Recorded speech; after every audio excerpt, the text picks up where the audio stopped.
Ready?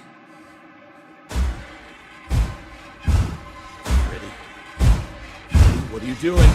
What are you doing? On August 21st of 2020, Scott introduced one of the coolest projects any game developer has ever launched, the Fazbear Fanverse initiative. Scott announced that initially he would be publishing several popular FNAF fan games: Five Nights at Candy's 4, The Joy of Creation Ignited Collection, Pop Goes Evergreen, One Night at Flumpty's 3, and what we now know as Five Nights at Freddy's Plus. The Fanverse was a really novel idea. Scott, being the owner of FNAF, is the only one who can authorize the publication of these derivative games. With Scott's blessing, these fan games could now leverage his resources for funding, console releases, and merchandising opportunities. Most importantly, it opened up the option for these games to be monetized and sold. Up until now, FNAF fan game developers haven't been able to charge any money for their work. With Scott involved, suddenly selling a fan game was on the table and these developers could finally be rewarded for their hard work. Scott made it clear that he wouldn't be intervening in the development of these games, but by including them in the Fanverse initiative, obviously Scott could keep a closer eye on them and ensure that they didn't represent the franchise poorly or cause controversy. What are you afraid of? This worked perfectly. There have been zero controversy surrounding any of the Fazbear Fanverse games, nor with Scott.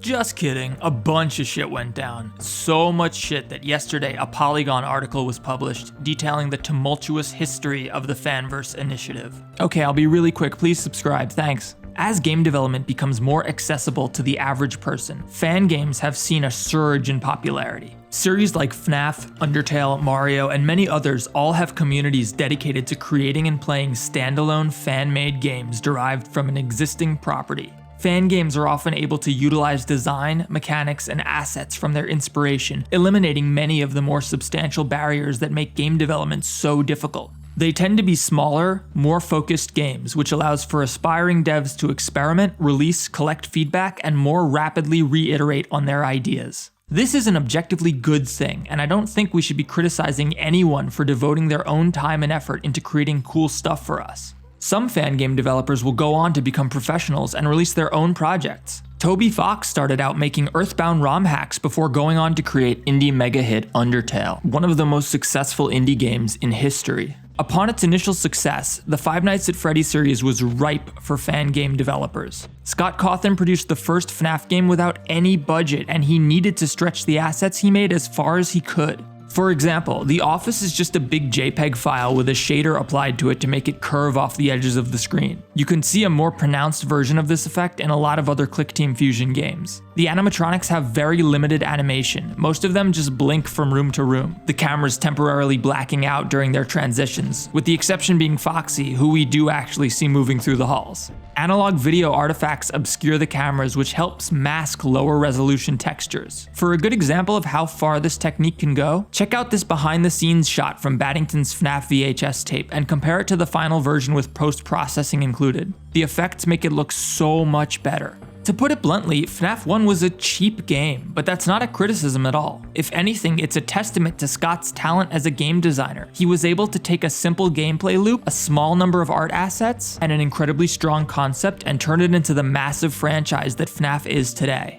Dane Asman confirms as much in the Polygon article, explaining that FNAF has a wild level of accessibility for fan developers. I think that was something really inspiring for the fan game creators, just being like, this is something that one person can do. I'm one person and I'm just figuring stuff out and I can do that. As a result of FNAF 1's low-budget design, making FNAF games was incredibly accessible. Furthermore, ClickTeam Fusion, the software Scott used to make the classic FNAF games, is really user-friendly and it's been incredibly popular in the fan game community for years, ever since I Wanna Be the Guy blew up in popularity. Finally, factor in the FNAF community's propensity towards art, music, and all sorts of creative endeavors, and FNAF 1 created the perfect environment for fan games to thrive. Inevitably though, as FNAF grew into a massive franchise, Scott faced a dilemma. As an indie developer himself, he was surely pleased that his series was inspiring people to make their own games, but as the owner of Five Nights at Freddy's, Scott probably wasn't comfortable with the idea that people were making games that looked and felt incredibly similar to his official entries. Like, if you showed footage of some FNAF fan games to someone unfamiliar with the series and then showed footage of the actual FNAF, many people would assume that they were looking at the same game, or at least two different FNAF games. Finally, Scott had zero control over the contents of these games, which is fairly obvious when you look at some of the stuff that's out there. Clueless people could encounter these fan games and believe that they were official media. As a result, despite fan games traditionally being non-profit freeware releases, rights holders are still very wary of them. Scott wanted to support these aspiring young developers, but he also had to protect his intellectual property. Thus, the Fazbear Fanverse initiative was born. Kane Carter, director of the acclaimed Pop Goes series, explains how prior to the Fanverse, there was no reasonable way to put FNAF fan games on any other platforms, and especially no way to make any money from them. The idea of potentially turning this hobby into somewhat of a job was a dream come true. However, since then, things have gone a bit awry. The Polygon article goes through a very fair and factual summary of Scott's controversy. I am not interested in giving any political opinions, and I'm sure most of you guys aren't either, so let's just not. Let's skip the whole political debate.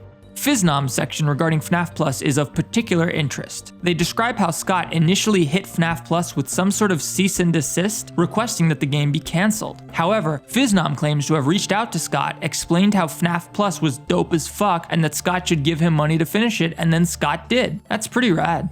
The next section of the article is weird.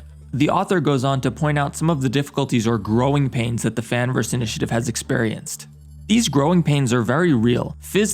Phil, we're just gonna call them Phil from now on. Phil wanted to hire someone to assist in the development of FNAF Plus, and naturally they reached out to Scott to see if he could help locate any qualified candidates. That's exactly the kind of resource that the Fanverse initiative ought to be able to assist with. However, the article uses a really weird example. They cite how Scott has generally kept distance from the Fanverse games, saying, though Phisnom and Kane Carter describe primarily positive experiences, the Fanverse initiative has not been without its problems. Both describe a hands-off approach from Cawthon. A lot of people might think that Scott is in constant communication with us, providing a lot of feedback and guidance to make sure our games can succeed, but this could not be farther from the truth. In reality, making a game under the Fazbear Fanverse initiative is much like creating your standard fan game. Phisnom clearly isn't lamenting Scott's lack of intervention here. They're just explaining that Scott deliberately kept distance from the games. If we go back to Scott's initial announcement of the Fanverse, he said from the very start that he was, and I quote, going to stay out of the development side of things so that these creators can do their thing. That's a good thing, and Scott is correct to let these creators create. The Polygon article seems to suggest that this is some great difficulty for the Fanverse creators, but that just doesn't seem like the case. It seems like it's by design. Phil goes on to explain that they are often not able to get the necessary tools or information to do their job properly, and then cites the fact that he isn't sure how much FNAF Plus will cost yet because Scott hasn't decided. There are clearly communication problems with the Fanverse, and Scott obviously needs to hire someone to manage this stuff and coordinate for him on a full-time basis. However, I really think the author should have used a better example. Phil asking for help in finding an employee would have fit much better here, and I presume that Phil told that story to the author. Still, this is a minor gripe. As I said at the start, the Polygon article is factual and the author did their job. They reached out to everybody involved, including Scott, who obviously didn't comment. Alright, let's talk about Flumpty's 3. In the wake of One Night at Flumpty's 3's release in October of 2021, an anonymous Twitter user put forth credible evidence that developer Jonachrome had been in an inappropriate relationship with a 14-year-old girl.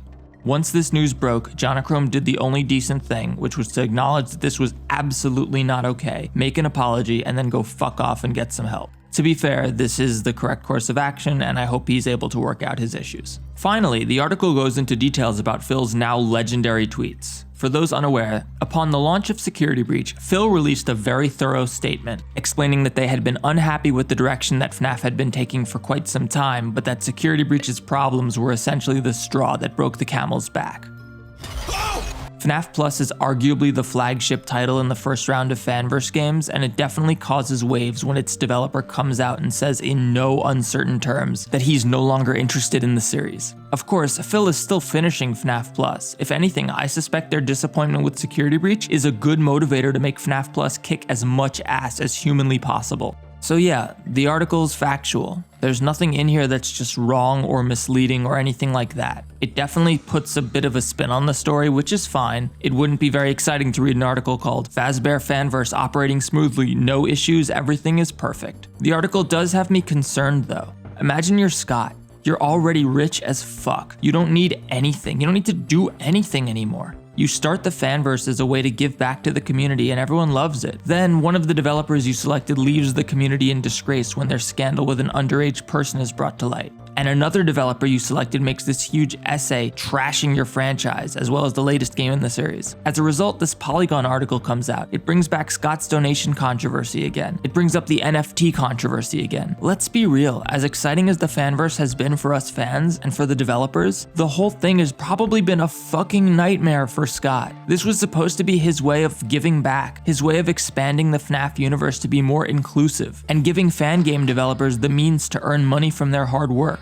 The Fanverse isn't making tons of money for the franchise, it's surely losing money, and even if it was, Scott doesn't need the money. With the first round of the Fanverse having been as tumultuous as it was, will there ever be a second round? I said in my prior video that I have a lot of hope for the Fanverse. I think using some of the profits from the more mainstream FNAF games to help fund independent, darker, community-made ones is the coolest idea. It's a fair compromise. Reading this article though, I'm really afraid that the project is becoming more trouble than it's worth for Scott. I want Scott to be expanding the Fanverse, but if it keeps generating all this bad press and all these headaches, I wouldn't be surprised if he just abandons the idea entirely. So I'm begging all current and future Fanverse creators, please understand the importance the Fanverse holds in the community. Recognize that as a Fanverse creator, your actions reflect upon Scott and the series as a whole. If you are privileged enough to be given the opportunity to participate, please respect it and conduct yourself like a fucking professional. You don't need to become a FNAF evangelist, of course not. You're entitled to your opinions and even criticism, but you have to be considerate of Scott, your partner, the man making all of this happen. Take MatPat and Dawko for example. They're partnered with Scott. They sell FNAF merch in affiliation with him. They have a financial incentive to be as positive about FNAF as possible. Yeah. They also have a financial incentive in FNAF getting bigger. The more popular FNAF gets, the larger the potential audience is for channels like theirs, and mine, and that directly leads to more revenue. We can ignore all of that though, because at the end of the day, Scott Cawthon is their partner, and when you enter a partnership with someone, you don't go talking shit about them or their projects. It's just wrong. It's a betrayal of someone who trusted you enough to partner with you in the first place. I'm not suggesting anyone be dishonest with their opinions, but when you're in an active business relationship with someone, you really ought to keep opinions that could damage that relationship to yourself. Make no mistake, I'm not criticizing either MatPat or Dawko. I'm a huge fan of both of theirs. Their partnerships with Scott have allowed for incredible opportunities that we as an entire community have benefit from. Dawko got what is, as far as I'm aware, the only YouTuber interview with Scott Cawthon ever. He also landed the amazing Steel Wool interview. Is keeping a couple of opinions to yourself really so much to ask in exchange for cool opportunities like that?